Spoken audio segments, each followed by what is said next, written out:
Okay, and welcome to today's showcase. I believe today is number 81. We're getting even closer to 100, which I'm super hype about. We're going to do something special for that, I'm sure. To let you guys know about some stuff I've been working on, we do have a new player base coming. It has been a long time coming, but the first time I got changes made, I feel like the changes weren't enough. I was kind of too constrictive with the artist that was doing it, and I didn't really put enough money towards the project because we were busy getting a bunch of other stuff done at the time. So that's actually being advanced upon now with today's, or not today, but this month's budget. So that's being pushed forward, and that should be done within the week or so. And if there are more fixes done, I'm going to take my time with it because I feel like the base is, as I think most other people feel, it's a huge thing. It's obviously the base of the game, name intended, or pun intended, I suppose. So it's a really important thing to get right, and I'm not going to stop until I do. Whatever the case, that'll be done soon, so I'm hype about that because that's one of the last roadblocks between us and a beta, and everything else right now is just kind of icing on the cake. What you're seeing right now in the background, by the way, is just a time lapse of me messing around with the map functions and a couple other things. Just so you know, it's nothing actually concrete. I was just screwing around because I wanted to see if I could do a time lapse in Lightworks, and obviously I can. Other than that, though, today we have a ton of stuff going over. Maps, map commands, map functionality, admin functionality, as well as a new spell called Stand Tall, which is going to be the Vian Racial, or Keystone Racial, as I like to call them. So the Vian Racial is pretty straightforward. I'm not going to be showing off every one of its functions today. However, I'm going to be showing off one of the new aspects of it, I guess you could say, aspects of its particles that I am a huge fan of. And what it does, to put it in short, before it pops up on the screen here and surprises you all, when you are low HP, it gives you a decent heal that scales depending on how low you are, and then it also makes you invulnerable for a set amount of time that doesn't scale with how low you are. So, very basic. Initially, it was going to be something else, but I figured it was better this way. And while it is kind of basic, like I said, very standard and average, its actual function is huge. That kind of scaling is amazing, and invulnerability and a heal, especially one that you don't have to work for, is something you can't really find anywhere else in Verdict, outside of the body tree, I guess. So I think it's super valuable regardless. It is going to come up on the screen in just a second here, and so you're not confused by what's going on, I'm actually leveling up so that my max HP raises while my current HP doesn't. Thus, it's decreasing my current HP percentage and allowing me to heal more off of Stand Tall. So a couple things about this. You are going to notice it's a little bit laggy, and there's a ton of stuff I've recognized while doing this. First of all, though, I want to mention the particle behavior. So this is something using what's called curl noise, 2D curl noise, and I was messing around in Unity, actually, and with their VFX graph, you can mess around with all sorts of different things, but curl noise is something I learned about there. And it's a really cool looking thing. I think that you'll think the same here. It's very wispy, ember-like almost, and I'm a huge fan of the way it looks. So 100% down with that. However, it is a little bit laggy when it shouldn't be. It's only, I would say here, around 30 projectiles on average per cast. So it shouldn't be that laggy, and I did a bunch of research to actually figure out why that was happening.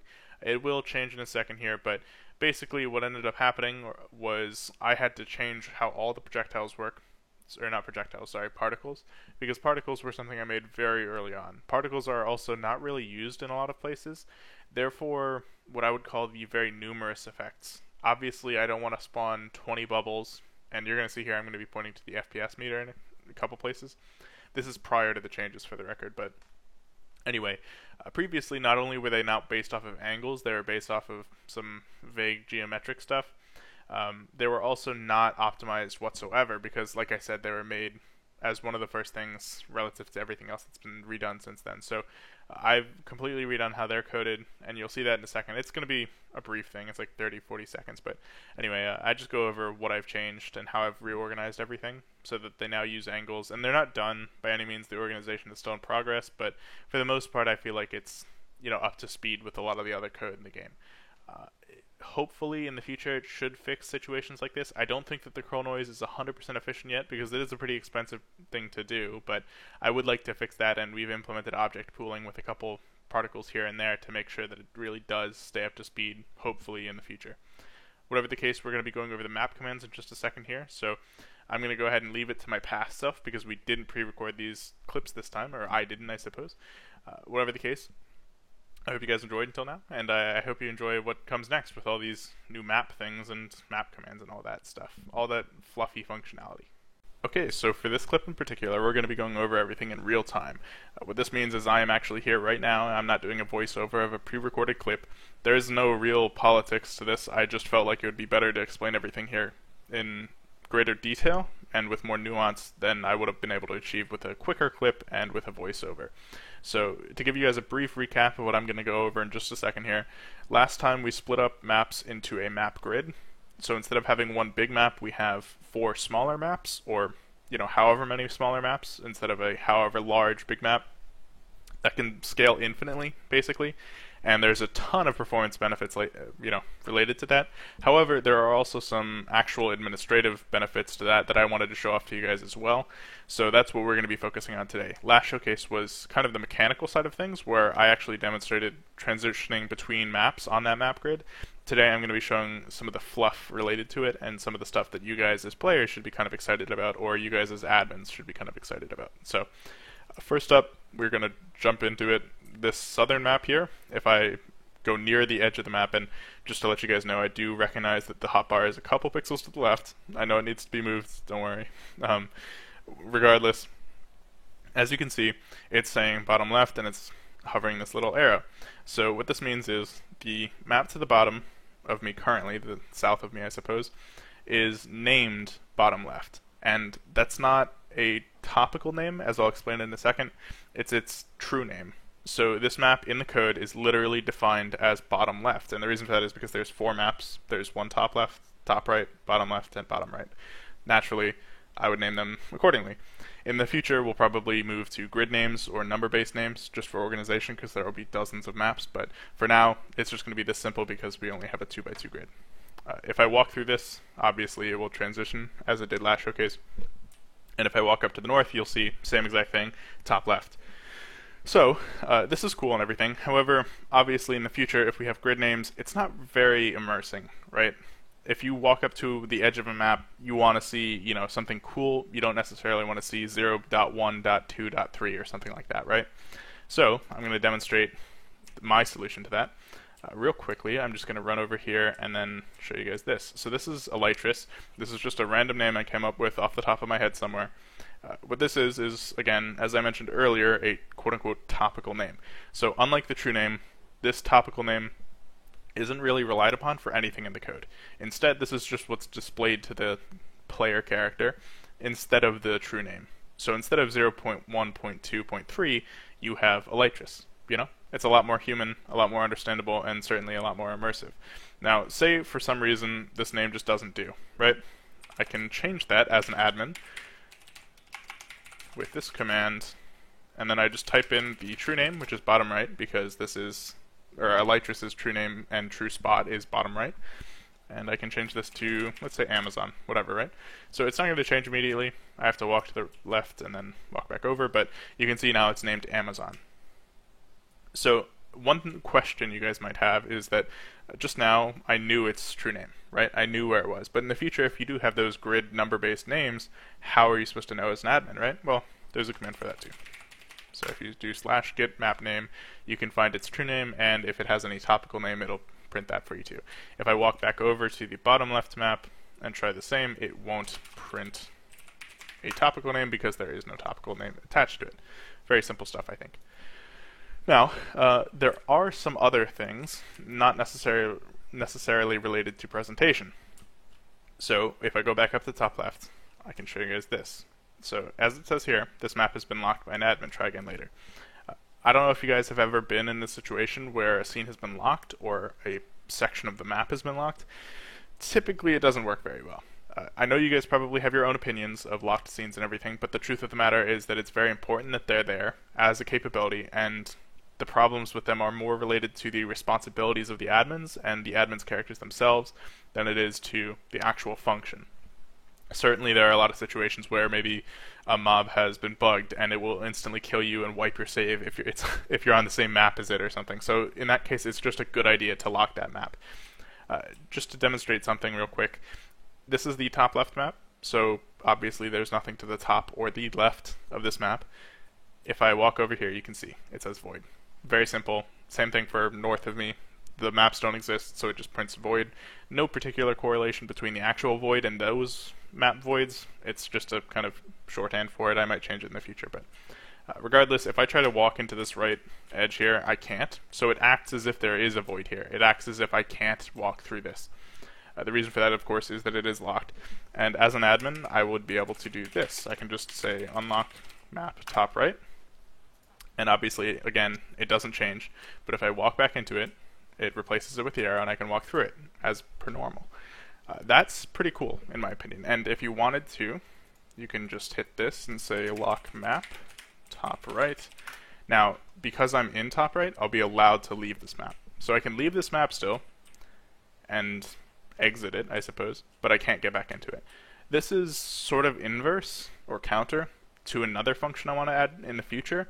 I'm not entirely sure what I want to call it, maybe quarantine or contain or something like that.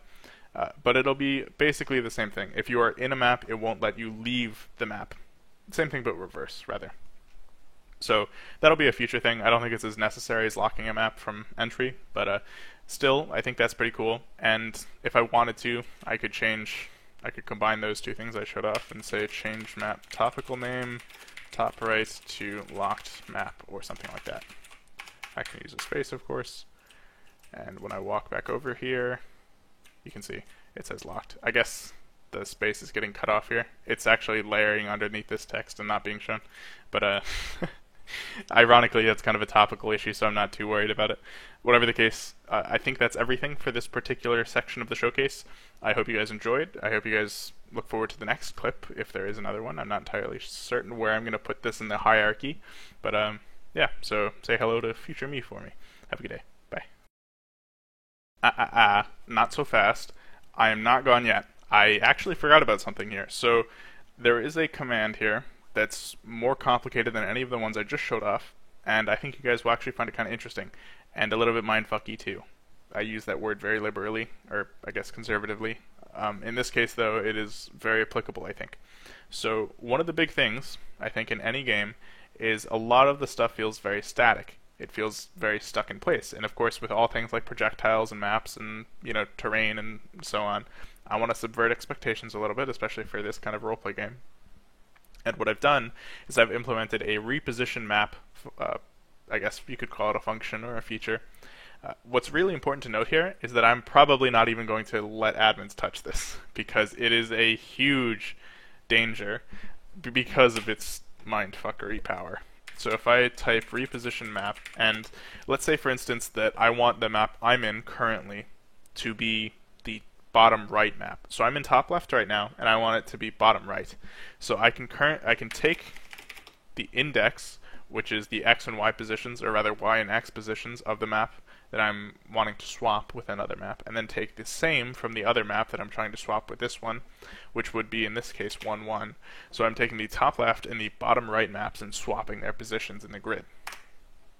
It's a little bit complicated, but I promise you it works. So now that I am in the bottom right position, I can walk all the way to the left and it will let me move into the bottom left. There you go.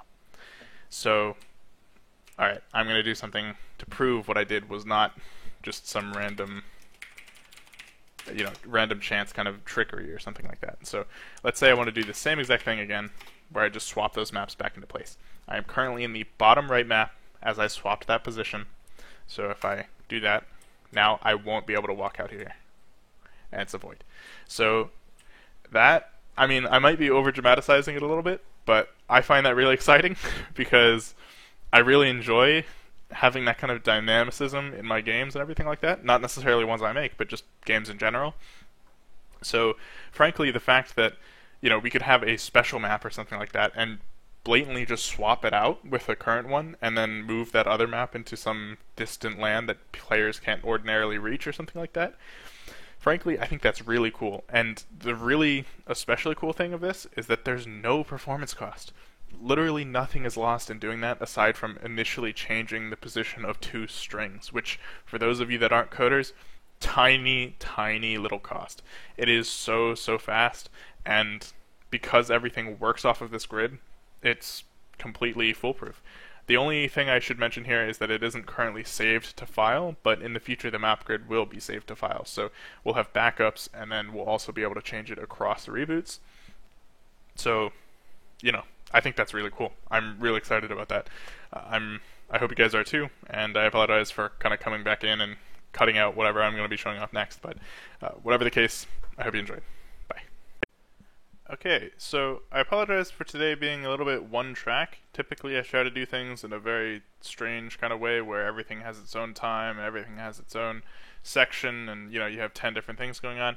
However, I was working pretty hard on all the map stuff, and I wanted it to be pretty clean, and more importantly, I wanted the commands to be accessible so I could show them off, because typically when I add functions like this, I add them in a very limited kind of way, and then it ends up being not very visible to the player, especially in the showcases. So a little bit of an explanation for how today's showcases got to the way it is right now. However, I think that overall it was a little bit longer than usual. It's around 15 minutes. So that's pretty cool. I'm getting a little bit more used to this kind of thing, and I have been recording my coding sessions recently so that I can turn them into time lapses in the future if I need something to take up space that isn't just me walking around, shooting off fireballs. So I hope you guys appreciate the increase in quote-unquote production value. I'm not sure if it can really be called that, but I certainly would like to. Whatever the case, I think that's all for today. So I went over the base earlier today, so, look forward to that too. But anyway, I hope you guys enjoyed. Hope you guys have a good day. Yeah, bye.